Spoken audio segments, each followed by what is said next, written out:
হে আল্লাহ, একমাত্র আপনার কাছেই আমি আমার দুর্বলতার কথা জানাচ্ছি এবং একমাত্র আপনার কাছেই আমি আমার অভাবের কথা জানাচ্ছি এবং মানুষের নিকট আমার অসম্মানের কথা একমাত্র আপনাকেই বলছি। হে আরহামার রাহিমিন, আপনিই তো প্রতিটি দুর্বল ব্যক্তির রব এবং আপনিই আমার রব।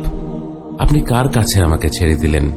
এমন অচেনা মানুষদের কাছে যারা আমার ক্ষতি করতে চায়, নাকি এমন শত্রুর কাছে যাকে আপনি আমার চেয়ে অধিক শক্তি দিয়েছেন? হে আল্লাহ, যদি আপনি আমার উপর রাগ না করে থাকেন তাহলে এর কিছুতে আমার কিছু আসে যায় না, কিন্তু আপনার আশ্রয় পেলে আমার পরিস্থিতি আরেকটু সহনীয় হবে।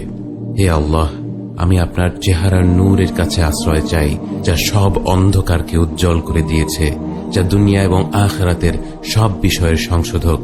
আল্লাহ, আপনার রাগ এবং অসন্তুষ্টি থেকে আমি রেহাই চাই। আল্লাহ, এ সব কাজই শুধু আপনাকে খুশি করার জন্য করা এবং আপনি ছাড়া কোনো শক্তি নেই, কোনো ক্ষমতা নেই। লা ইলাহা ইল্লাল্লাহ মুহাম্মাদুর রাসূলুল্লাহ।